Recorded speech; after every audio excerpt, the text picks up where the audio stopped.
नमस्कार दोस्तों, मैं गुणाल आपका स्वागत करता हूं। ये हमारे पर्यावरण के सीरीज का 27वां वीडियो है और जलवायु परिवर्तन का 8वां भाग है। और आज का टॉपिक है ओजोन परत का क्षरण, जिसे इंग्लिश में डिप्लीशन ऑफ ओजोन लेयर कहते हैं। ओजोन गैस एक विषैली एवं दुर्लभ गैस होती है तथा तेज गंध वाली गैस होती है। इसका रासायनिक सूत्र O3 होता है तथा इसकी सांद्रता को बात करें तो ये 13 से लेकर 50 किलोमीटर के बीच में यह पाई जाती है। आइए थोड़ा सा डिटेल में ओजोन परत के बारे में, ओजोन गैस के बारे में हम लोग थोड़ा सा अध्ययन करते हैं।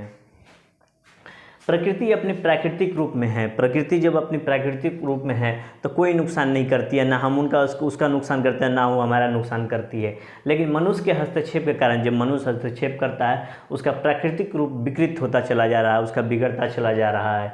इसे हम पर्यावरण प्रदूषण, जैव विविधता का संकट, जलवायु परिवर्तन तथा ओजोन परत के क्षरण के रूप में हमें दिखाई देता है। जो भी पर्यावरण में संकट पैदा हो रहा है उसके मूल में है मनुष्यों का पर्यावरण पर किए जाने वाला हस्तक्षेप। यानी कि पर्यावरण अपने मूल स्वरूप में नहीं रह पा रहा है, मनुष्य अपने हस्तक्षेपों के माध्यम से उसको विकृत करते चला जा रहा है।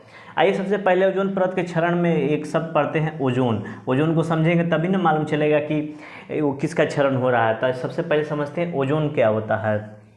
ये एक प्रकार का गैस होती है। ये कैसे होती है? गैस होती है। ये प्राकृतिक गैस है, नेचुरल गैस है।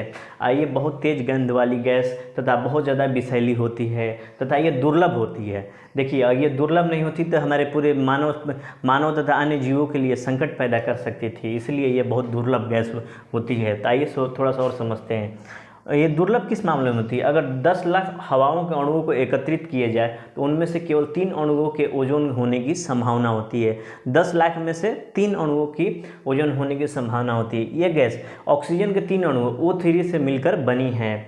ओजोन का रासायनिक प्रतीक O3 है, इसलिए इसे ट्राई ऑक्सीजन भी कहा जाता है। ओजोन परत की 90% उपस्थिति समताप मंडल के निचली परत पर है, यानी कि क्षोभ मंडल में है।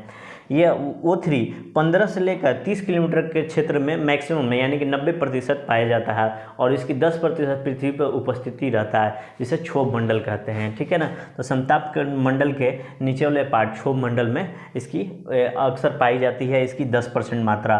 बाकी जो 13 से लेकर मान लीजिए कि 15 से 30 किलोमीटर में 90% पाया जाता है। ठीक है, और भी देखते हैं इसके बाद।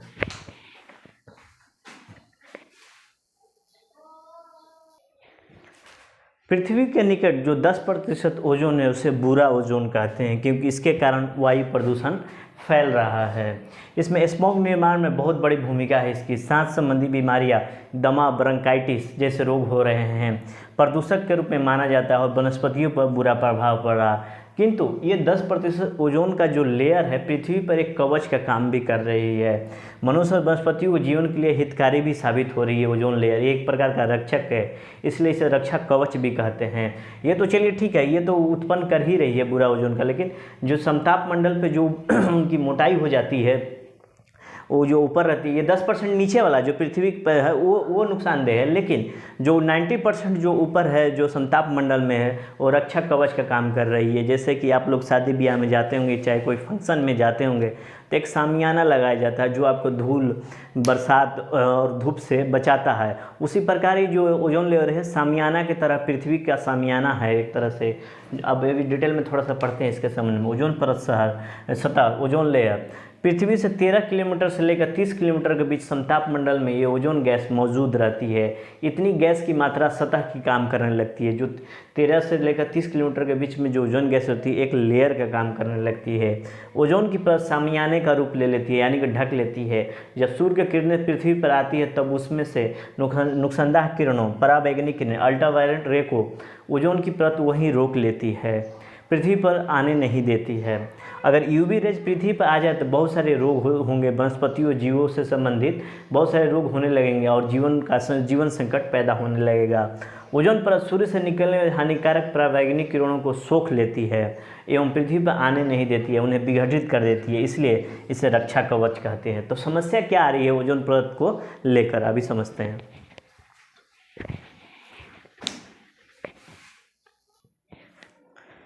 ओजोन परत को लेकर समस्या क्या आ रही है, इसको थोड़ा सा समझते हैं। ओजोन परत का क्षरण, ओजोन परत पतली होती जा रही है, यही समस्या होती जा रही है। ओजोन परत में छेद होते जा रहा है। ओजोन परत का पतला होना ओजोन छिद्र यानी ओजोन लेयर कहते हैं। यानी कि ओजोन परत के साथ जो समस्या आ रही है उसमें ओजोन में छेद हो रहा है, ओजोन की परत पतली होती चली जा रही है। तो ओजोन परत को कैसे मापेंगे? पहले सबसे पहले ये भी तो जाने कि ओजोन परत को कैसे मापेंगे कि इसमें छिद्र हो रहा है या पतला हो रहा है। ओजोन परत को मापने के लिए डॉप्सन स्पेक्ट्रोमीटर का यूज़ किया जाता है। एक यंत्र होता है डॉप्सन स्पेक्ट्रोमीटर, इसी से ओजोन परत की मोटाई मापी जाती है। इसकी इकाई को डॉप्सन यूनिट के नाम से जाना जाता है और ओजोन परत की जो भी मोटाई होती है डॉप्सन यूनिट में नापी जाती है। वायुमंडल में ओजोन की औसत उपस्थिति को देखें तो औसत इसकी सांद्रता 300 डॉप्सन यूनिट है।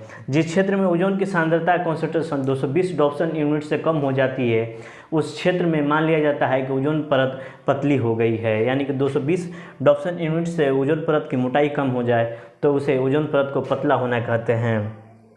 सन 1917 में वैज्ञानिकों ने सोचा कि जब से सुपरसोनिक विमान उड़ने लगे तो उससे जो प्रदूषण फैल रहा है इससे समताप मंडल को नुकसान पहुंच रहा है और एक चिंता व्यक्त की गई कि 1970 के आसपास CFC क्लोरोफ्लोरोकार्बन रसायन ओजोन परत को नुकसान पहुंचा रही है। वो इस कारण से ओजोन परत पतली होती चली जा रही है। 1985 में ब्रिटिश अंटार्कटिका सर्वे टीम ने पता लगाया कि अंटार्कटिका के ऊपर की परत पतली हो गई है। यानी कि जब ये हर वर्ष सितंबर टू नवंबर के बीच कई वर्षों तक इन्होंने ऑब्जर्व किया कि ओजोन परत पतली होती जा रही है। इसे ही उन्होंने ओजोन छिद्र का नाम दिया, ओजोन होल का नाम दिया।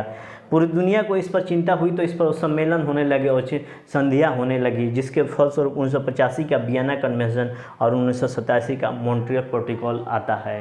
तो ये ओजोन परत के क्षरण की घटना हुई। अब हम लोग कल जानेंगे कि वियना सम्मेलन क्या है, मॉन्ट्रियल ये अपना प्रोटोकॉल क्या है, इसको समझेंगे। ओजोन परत को नुकसान कौन कौन से गैस कर रहे हैं इसको डिटेल में समझेंगे।